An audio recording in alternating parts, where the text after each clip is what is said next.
Hey, good morning, everybody, and welcome to Easy English Explanation by Pooja Joshi. So, how are you all? Can you see this picture of an old lady, a granny? So, let's see whose granny is this. She is none other than Indian author Khushwant Singh's grandmother. So, today we are going to start with the 11th lesson, standard 11th, chapter number 1, The Portrait of a Lady by Khushwant Singh. See, this is once again I repeat standard 11th NCERT Hornbill book. Khushwant Singh is the author here. He has written the first chapter here, The Portrait of a Lady. This chapter he describes so beautifully his relation with his grandmother, that is. He shared a super bonding with his grandmother, whom he used to love so much. They shared good relation. So beautifully he has described in this lesson about his grandmother.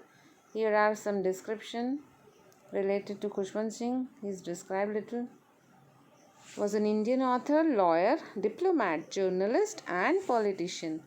His experience in 1947 partition inspired him to write Train to Pakistan in 1956, which became his most well-known novel. This is about birth and death. 2nd February 1915, Thadali, Pakistan, he was born and died in Delhi, New Delhi, 20th March 2014. This is a recent thing. Here is about education and children. So once again, I would like to show you photograph of author Khushwant Singh. Let's see the portrait of a lady. Class 11th, chapter 1. This is the grandmother of author Khushwant Singh. Let's start as usual. Reading of the chapter, line to line, word to word. Fabulous explanation will be given to you, which will make you have this chapter on your finger tips. आपको finger tips पे एकदम याद हो जाएगा chapter जब आप यहाँ पे मेरे साथ ये चैप्टर पढ़ेंगे और line to line word to word easy detailed explanation भी देंगे. यहाँ पे वैसे वोकेबलरी बहुत ही सिंपल है, पर यहाँ पे स्टार्टिंग के 1.5 पेज में जो भी फ्रेजेस और जो भी लाइंस वगैरह हैं, जो कुछ वर्ड ऐसे हैं जिनके बारे में मैं आपको एक्सप्लेन करूँगी, जो थोड़े बहुत आपके लिए नए हो सकते हैं. तो let me start reading the chapter. My grand mother, like everybody's grand mother, was an old woman. She had been old and wrinkled for the 20 years that I had known her. People said that she had once been young and pretty and had even had a husband, but that was hard to believe. My grandfather's portrait hung above the mantelpiece in the drawing room. He wore a big turban and loose-fitting clothes. His long white beard covered the best part of his chest, and he looked at least 100 years old. He did not look the sort of person who would have a wife or children. He looked as if he could only have lots and lots of grandchildren. Okay, so let's see up to here. My grandmother, that is author Khushwant Singh's grandmother, whom I showed the picture to you. Like everybody's grandmother was an old woman. See, grandmother is supposed to be an old woman. She is not expected that she can be young. She had been old and wrinkled for the 20 years that author had known her. Author says for the 20 years that he remembered her, she had been always old and wrinkled. In his thinking, in his remembrance, she was always old and had wrinkles everywhere. People said that she was once very young and she was pretty, and there was a husband to his grandmother also. But he was not ready to believe. Means it was very hard to believe that a lady like grandmother's age could have a husband, and she could have been pretty once. My grandfather's portrait, grandfather's drawing, that is sketch, it was hung in the mantelpiece. Mantelpiece means where there is a fireplace in the areas where there is cold winters. So there is a fireplace, and above it, let me show you the pictures of mantelpiece in the drawing room where they light the fire and used to make ourselves warm. And there the portrait of his grandfather young hung, and he looked 100 years old. See, this is the mantelpiece where there is a fireplace like this. See, this is the fireplace, and here there is wooden, marble or stone or some portion is there. Table is there, area is there in which we can keep the things, and here the grandfather's portrait was hung, and in that grandfather's portrait he looked like a 100 years old person. A structure, what is mantelpiece? A structure of wood, marble or stone above and around a fireplace. So his grandfather wore big turban, big pagdi on the head, and loose fitting clothes. He used to wear the clothes which were of loose fitting. His long white beard covered the best part of his chest, and he looked at least 100 years old. It looked as if grandfather is of 100 years old. अब यहाँ तक ज़रा देख लेते हैं हिंदी में भी. My grand mother, जो राइटर की ग्रैंड मदर थी, और बहुत ही एक बूढ़ी औरत थी, और जब से राइटर, उन्हें 20 साल से जब से वो राइटर की याद में थी, जितना कि राइटर पीछे जा सकते हैं, जितना उन्हें याद है, तब से वह एकदम बूढ़ी और उनके चेहरे पे रिंकल्स यानी झुर्रियाँ पड़ी हुई थी और बहुत बूढ़ी दिखती थी. जब से राइटर जानते थे उन्हें, मतलब जब से राइटर को याद था उनके बारे में. लोग कहते थे कभी वो बहुत ही यंग, बहुत ही जवान और सुंदर दिखती थी, और उनके एक हस्बैंड भी थे, पर ये विश्वास करना बहुत ही मुश्किल था कि उनके जैसी बूढ़ी औरत कभी यंग हो सकती थी, खूबसूरत हो सकती थी, या उनके हस्बैंड भी हो सकते थे. और उनके हस्बैंड यानी कि राइटर के ग्रैंडफादर का एक पिक्चर, एक फ़ोटो टंगी हुई थी मैंटल पीस के ऊपर ड्राइंग रूम में, जो मेन लिविंग रूम होता है उसके ऊपर, जो फायर जहाँ सेकते हैं, जहाँ हाथ सेकते हैं, जहाँ अपने आप को गर्म रखते हैं ठंडी के समय में, तो वहाँ पे एक ग्रैंडफादर का फ़ोटो लगा हुआ था. और ग्रैंडफादर के फ़ोटो में वो एक बड़ी सी उन्होंने पगड़ी पहनी थी और ढीले ढीले कपड़े पहने हुए थे, और उनकी जो लंबी सफ़ेद दाढ़ी, लॉन्ग वाइट जो उनकी बियर्ड है, उससे ज़्यादातर उनकी छाती का भाग, चेस्ट का भाग ढक जाता था, और वह 100 साल के लगते थे. सफ़ेद दाढ़ी में, लूज़ कपड़ों में, लंबी दाढ़ी में 100 साल के लगते थे. ऐसा लगता था कि उनकी कोई वाइफ नहीं हो सकती या उनके कोई बच्चे नहीं हो सकते. सिर्फ ये लगता था कि उनके बहुत बहुत बहुत ढेर सारे ग्रैंड चिल्ड्रन, पोते पोतियाँ हो सकते हैं. He looked as if he could have lots and lots of grandchildren. As for my grandmother being young and pretty, the thought was almost revolting. Means grandmother may be young and pretty in her young age, but grandfather always looked like 100 years old, so that thought was also revolting. Means it is not fitting in our mind. It's very difficult to accept कि grandfather and grandmother were husband and wife, and grandmother was also not recalled like she could be young and pretty anytime. ऐसा लगता ही नहीं था कि grandmother भी कभी जवान और खूबसूरत थी, और वह और उनके दादा हस्बैंड वाइफ थे. ये सोचना बहुत ही मुश्किल था. ऐसा विचार बहुत ही विद्रोह कर देने वाला था. वो दिमाग मानने के लिए तैयार नहीं था, मतलब ऐसा विचार. The thought was almost revolting एक फ्रेज की तरह है. She often told us about the games she used to play as a child. That seemed quite absurd and undignified on her part.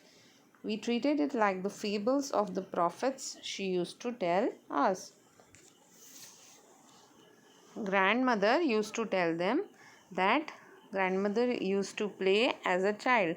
Grand mother ये कहती थी कि वो जब छोटी थी तब हम इस तरह के हम गेम्स खेलते तो बताती थी, पर ये बिल्कुल भी राइटर को काफ़ी अजीब बात लगती थी, विश्वास न कर पाना कि क्या ग्रैंड मदर होकर भी ग्रैंड मदर कोई दादी खेल सकती हैं, इस तरह के गेम्स खेल सकती है। तो हमें तो ये किस्से कहानियों की लगता था, फेबल्स की तरह लगता था, जो बातें वो हमें बताती थी, संत प्रॉफिट्स के फेबल्स की तरह लगता था। Let's see the meanings of the words, some of the words. देखिए, एब्सर्ड, एब्सर्ड मीन उन्हें क्या लगता था राइटर को, ये चीज़ एब्सर्ड लगती थी कि दादी भी खेल सकती है, एकदम अनरीजनेबल, इनलॉजिकल और इनअप्रोप्रिएट, इनका दादी का खेलने का बिहेवियर इन्हें ठीक नहीं लगता था, राइटर को अनडिग्निफाइड लगता था। अनडिग्निफाइड मीन्स फूलिश और अनसीमली, लैकिंग इन डिग्निटी, बेवकूफ़ी भरी बात लगती थी कि क्या कभी दादी भी खेल सकती है, उनको विश्वास नहीं होता था। फेबल की तरह लगता था ये बात उन्हें। फेबल मतलब कि एक शॉर्ट स्टोरी जिसमें एनिमल्स ज़्यादातर कैरेक्टर्स होते हैं।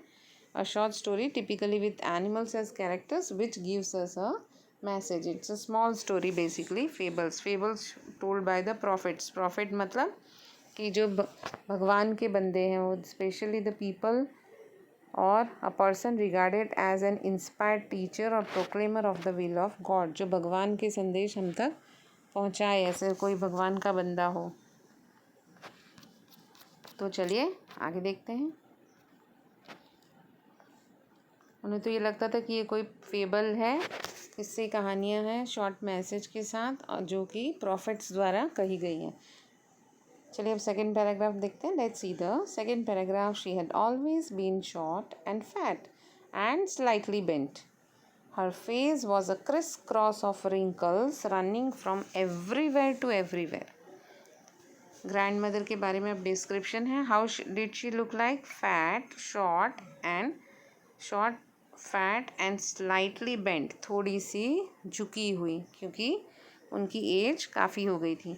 और फेस कैसा था उनका? फेस पे उनके क्रिस क्रॉस में ऑफ रिंकल्स, हर जगह से हर जगह तक उनके फेस पर झुर्रियाँ थी।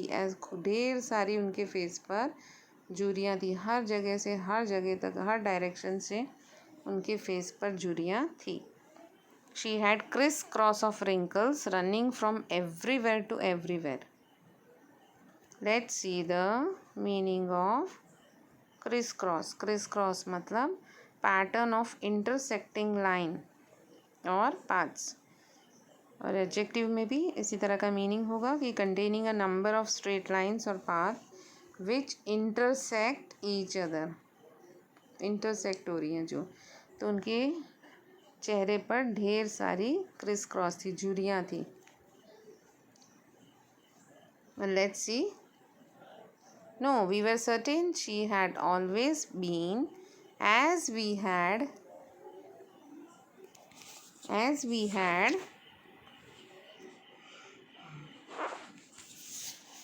yes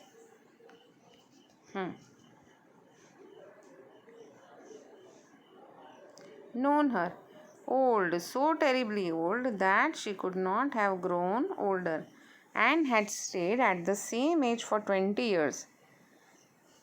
How did the writer feel? Writer felt that she was terribly old. Terribly old means too old, very very old, that she could not have grown older, and she has been of the same continuing age for the last 20 years. She could never have been pretty, but she was always beautiful. She hobbled about the house in spotless white, with one hand resting on her waist to balance her stoop and other telling the beads of her rosary. यहाँ पे grandfather का इस paragraph में, grand mother का description है। इस paragraph में उनके बारे में बताया गया कि वे क्या करती थी, कैसे दिखती थी। How she look like? She was of same old age since the 20 years. Writer को ये लगता था कि 20 साल में उनमें कोई भी बदलाव नहीं हुआ है। 20 साल से वो जितनी बूढ़ी दिखती थी अभी भी उतनी ही बूढ़ी दिखती है। हाँ, वह बहुत सुंदर नहीं थी, पर ग्रैंड मदर खुशवंत सिंह के लिए हमेशा ब्यूटीफुल थी।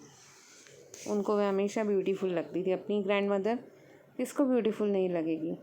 She hobbled about the house. Hobbled means जैसे कि पाँव में कोई पेन या इंजरी की वजह से लड़खड़ा के चलना, ठीक से बैलेंस करके ना चल पाना, लड़खड़ाते हुए गिरते पड़ते हुए चलती थी। स्पॉटलेस वाइट, इन स्पॉटलेस, विदाउट एनी स्पॉट्स मतलब एक भी दाग बिना का, उनके वाइट कपड़े जिन पे कोई दाग नहीं रहता था। स्पॉटलेस बिना दाग का। और हॉबल्ड, हॉबल्ड जैसे लंगड़ा कर लड़खड़ा कर चलना। With one hand resting on her head, जैसे कि बूढ़े लोग जो आगे की तरफ धीरे धीरे उम्र के साथ झुक जाते हैं, तो वह अपनी आपको बैलेंस करने के लिए अपनी या तो अपनी कमर के दर्द की वजह से एक हाथ उनका कमर पे होता है, वैसे ही ग्रैंड मदर का एक हाथ कमर पर रहता था और दूसरा हाथ उनके बैलेंस को, स्टूप को बैलेंस करता है। स्टूप मतलब आगे की तरफ जो उनका जो झुकाव है, जो गिराव है, उसको बैलेंस करते हुए एक हाथ अपनी कमर पे रखती थी और दूसरी हाथ से हमेशा भगवान का नाम जपने वाली माला के मन के फेरा करती थी। रोज़री, रोज़री मीन्स माला, जो भगवान का नाम जपने के लिए माला होती है, उसके जो मन के होते हैं, बीड्स होते हैं, उन्हें टेलिंग करा करती थी, यानी कि भगवान का नाम जपती रहती थी। She use to take the name of God with the help of this rosary. Rosary means जो ये माला होती है मनके वाली, भगवान के नाम की काउंटिंग रखने के लिए वो बूढ़े लोग ये जो जिस तरह की माला यूज़ करते हैं। ठीक है, let's see ahead. Her silver locks were scattered untidily over her pale puckered face. Her lips constantly moved in inaudible prayer. Yes, she was beautiful. She was like the winter landscape in the mountains, an expanse of pure white serenity, breathing peace and contentment. So silver locks यानी कि उसमें उनके सफ़ेद बाल इतने सफ़ेद हैं कि सिल्वर की तरह लगे। लॉक्स यानी कि बालों के गुच्छे। She had silver that is white hair and they were scattered untidily over her face everywhere. They were scattered on her face, the hair were scattered untidily. It's very not combed tidily, and she had the puckered face which had lining, extreme lining,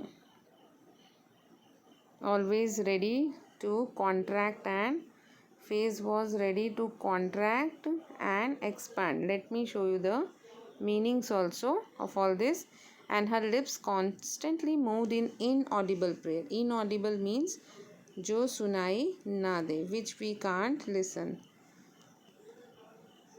expanse means जो फैलाव होता है उसे कहते हैं। Let's see the word meanings, जिसकी सहायता से आपको फटाफट समझ में आ जाएगा। You will be able to understand nicely. Stoop क्या होता है कि जब कोई एज या कोई प्रॉब्लम की वजह से बॉडी बेंड हो जाती है, बेंड वन साइड, और body forward and downwards. Okay, a posture इन विच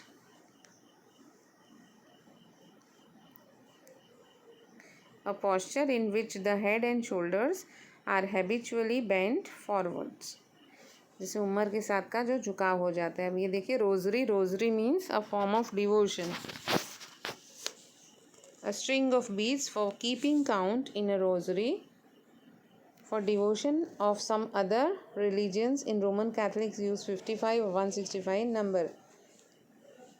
जैसे हमारे यहाँ 108 monk, in Hindus there are 108 beads. It's considered an auspicious number. Pucker means tightly gather or contract into wrinkles. Example दिया है कि the child's face puckered ready to cry. जैसे ही बच्चा रोने की तैयारी करता है उसका फेस पे कुछ अजीब से wrinkles हो जाते हैं, tightly gather हो जाते हैं और contract हो जाता है।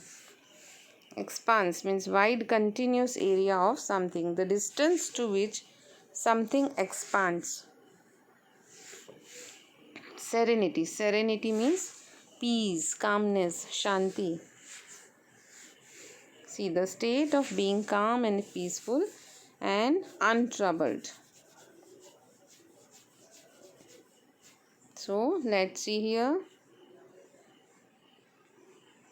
अब देखते हैं, चलिए। यहाँ ग्रैंड मदर के बारे में बताया गया है। जैसे ग्रैंड मदर कैसे हैं, प्रिटी नहीं है, बहुत सुंदर नहीं है, पर राइटर के लिए वो हमेशा ब्यूटीफुल रहे, मतलब सुंदर भी रहे हैं। यानी कहने का मतलब है कि वैसे वो सुंदर नहीं है, पर राइटर के लिए उसकी दादी माँ है तो वो बहुत ही ब्यूटीफुल थी। अपने सफ़ेद एकदम दाग बिना के सफ़ेद कपड़ों में हमेशा वो रहती थी और घर में इधर उधर लंगड़ा के चलती रहती थी। एक हाथ जिनका कमर पे रहता था ताकि वह अपने आप को गिरने से बचा सके अपने स्टूप से, और दूसरे हाथ से वह भगवान का नाम लेती रहती थी और भगवान की माला के मन के फेरा करती थी। उनकी चांदी जैसे बाल हर जगह इधर उधर उनके मुंह पे बिखरे हुए होते थे, उनके पीले डल पकड़ फेस पे, और उनकी होंठ हमेशा एक प्रार्थना में हिलते रहते थे कि जो प्रार्थना जो किसी को सुनाई नहीं देती थी, इनऑडिबल प्रेयर होती थी, जो किसी को सुनाई ना दे पर तब भी वह हमेशा भगवान का नाम लेती थी। और हाँ, वो बहुत ब्यूटीफुल, और इतनी ब्यूटीफुल थी जैसे कि कोई सर्दी का नेचुरल सीन हो, सर्दी का सीन हो, इतनी सुंदर सफ़ेद लगती थी। और उनके चेहरे पे एकदम शांति और संतोष रहता था, पीस एंड कंटेनमेंट। जैसे वो सांस ले रही हूँ पीस और कंटेनमेंट से। कंटेनमेंट मीन्स संतोष, सेटिस्फैक्शन से, सेटिस्फाइड थी अपनी लाइफ से, सेटिस्फैक्शन। और वो कैसी दिखती थी, सर्दी में जैसे नेचुरल प्योर सीन हो वैसे दिखती थी, एकदम सफ़ेद और एकदम शांति की चादर ओढ़े हुए। एक्सपांस, एक्सपांस मतलब जो फैलाव है,